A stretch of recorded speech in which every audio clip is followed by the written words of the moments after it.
2024 லோக்சபா தேர்தல். இந்த தேர்தல் மூலம் பறக்கும் படையின் சோதனையின் மூலம் பல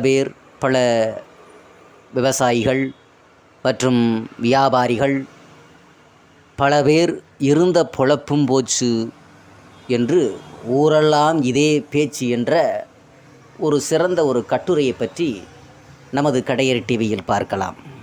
முன்பெல்லாம் தேர்தல் என்றால் போடுங்கம்மா ஓட்டு, சின்னத்தை பார்த்து என்ற கோஷங்கள் தெருவெங்கும் எதிரொலிக்கும். வேட்பாளர்கள் படைசூழ ஓட்டு கெட்டு செல்வர். வழிநெடுங்கிலும் கொடி தோரணங்கள் என வீதிகள் களைகட்டும் திருவிழா போல் தேர்தல் கொண்டாடப்பட்டது. திருவிழாவில் பல்வேறு தொழில் செய்வோர் பிழைப்பது போல் தேர்தலில் ஏராளமோர் பயனடைந்தனர். காலம் மாறியது, காட்சியும் மாறிவிட்டது. திருவிழாவாக நடந்த தேர்தல் சம்பிரதாய சடங்காக நடக்கிறது.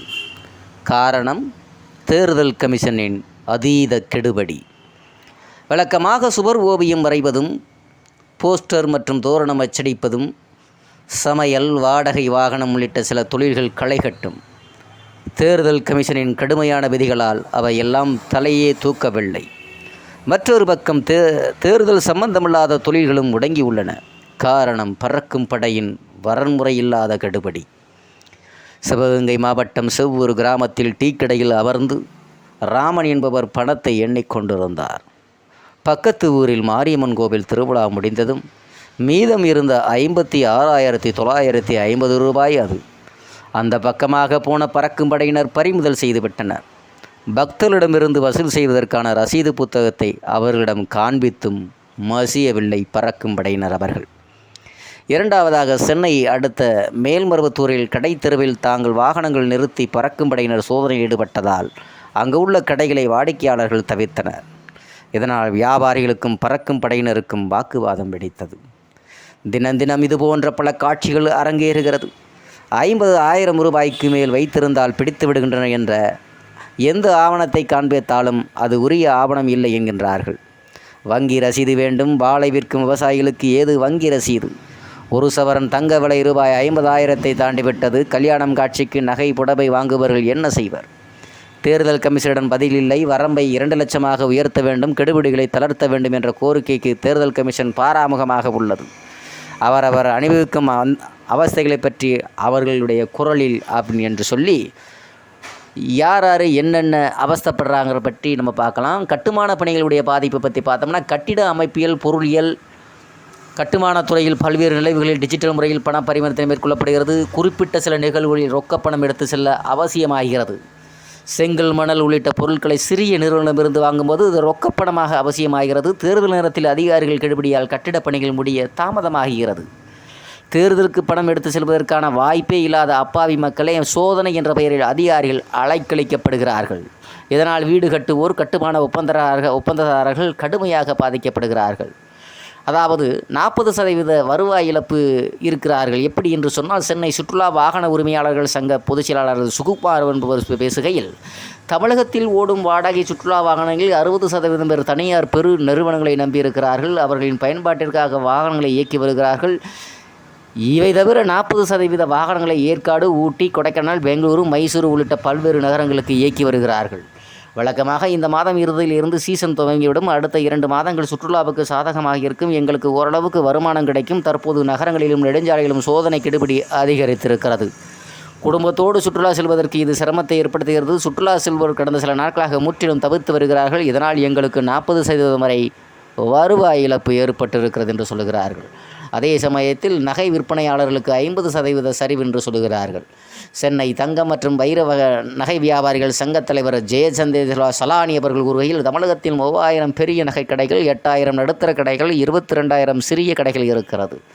சிறிய கடைகளின் ரொக்கமாகவோ பரிவர்த்தனை நடக்கிறது. ஒரு குடும்பத்தில் இருந்து ஒரு வாகனத்தில் 4 பேர் சென்றாலும் ஒட்டுமொத்தமாக ரூபாய் 50,000 மேல் எடுத்து செல்லக்கூடாது என தேர்தல் கமிஷன் தெரிவித்திருக்கிறது. தற்போது ஒரு சவரன் தங்கம் விலை ரூபாய் 50 ரூபாய். இது வரி செய்கூலி எல்லாம் சேர்த்தால் 60,000 ரூபாயாக வந்துவிடும். தேர்தல் கமிஷன் கெடுபிடியால் ஒரு சவரன் நகை வாங்க கூட பணம் எடுத்து செல்ல முடியாத நிலை ஏற்பட்டிருக்கிறது. இதனால் நகை தொழில் பாதிக்கப்பட்டு விற்பனை 50% குறைந்துவிட்டது. டிஜிட்டல் பரிவர்த்தனை உள்ள கடைகளில் மட்டும்தான் வியாபாரமாக இருக்கிறது. ரொக்கப்பண பரிவர்த்தனை உள்ள சிறிய கடைகளில் எல்லாம் வியாபாரங்கள் முடங்கி போய் கிடக்கிறது. மத்திய அரசு வேறு எந்த தொழிலுக்கும் இல்லாமல் தங்கத்திற்கு மட்டும் 2 லட்சம் ரூபாய் வரை ரொக்கப்பணமாக கொடுத்துக்க வாங்க சிறப்பு சலுகை வழங்கியுள்ளது. அப்படி இருக்கும்போது தேர்தல் ஆணையம் பொதுவான கட்டுப்பாடுகளை விதிப்பது எப்படி நியாயமாக இருக்கும் என்ற கேள்விகளை எழுப்புகிறார்கள். ஏப்ரல், மே, ஜூன் மாதங்களில் தான் நகை விற்பனை நன்கு இருக்கும். நகை தொழில் பொற்கொள்ளர்கள், நகைக்கடை விற்பனையாளர்கள் என நேரடியாக 5 லட்சம் பேரும் நகை பெட்டி செய்து தருவது என மறைமுகமாக 5 லட்சம் பேரும் வேலை செய்கிறார்கள்.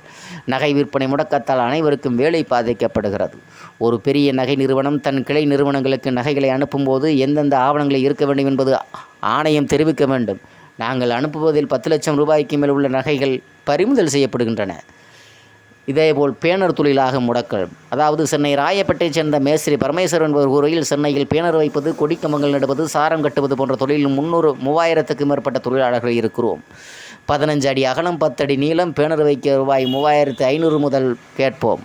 ஒரு கொடிக்கம்பம் நட ரூபாய் 60 கூலி வசூலிப்போம். தற்போது தேர்தல் கமிஷன் பொது இடங்களில் பேனர் வைக்கக்கூடாது, கொடிக்கம்பம் நடக்கூடாது என சொல்லுகிறது. அரசியல்வாதிகளும் முறையாக அனுமதி பெறுவது இல்லை. கண்ட இடங்களில் பேனர் வைக்க சொல்லி எங்களை பலிகடாவாக்கி விடுகிறார்கள். மேலும் அரசியல் கட்சியினர் ஏதாவது ஒரு இடத்தில் மட்டும் பெரிய அளவில் பொதுக்கூட்டம் நடத்தி விடுகிறார்கள். இதனால் சிலருக்கு மட்டுமே வேலை கிடைக்கிறது. எங்களை போன்ற நபர்களுக்கு வேலை தருவது இல்லை. தேர்தல் என்பது எங்களுக்கான சீசன். தற்போது தேர்தல் கமிஷன் கெடுபிடி காரணமாக பல்வேறு மாற்றுத் தொழிலுக்கு சென்று விட்டனர். திடீரென பேனர் வைக்க வேண்டும், கொடிக்கம்பம் நட வேண்டும் என அரசியல் கட்சியினர் அணுகினால் வேலையாட்களை கூப்பிடக்கூட முடியவில்லை. தமிழ்நாடு வணிகர் சங்கத்தின் பேரமைப்பு தலைவர் விக்ரமராஜா அவர்கள் உரையில், தேர்தல் நடத்தை விதிமுறைகளால் வணிகர்கள், விவசாயிகள், பொதுமக்கள், சுற்றுலா பயணிகள், மருத்துவ நோயாளிகள், கல்லூரி மாணவர்கள், சுப நிகழ்ச்சி நடத்துவோர் பெரிதும் பாதிக்கப்படுகிறார்கள். தொடர்ந்து இதே நிலை நீடிக்குமானால் தேர்தல் முடியும் வரை தமிழகம் முழுவதும் கடையடைப்பை தவிர வேறு வழி இல்லை. இதற்கு தீர்வு காண 2 லட்சம் ரூபாய் வரை ரொக்கப்பணம் எடுத்து செல்ல அனுமதிக்க வேண்டும். இதுவரை பறிமுதல் செய்யப்பட்ட ரொக்கம் மற்றும் பொருட்களை உரியவரிடம் திரும்ப ஒப்படைக்க வேண்டும்.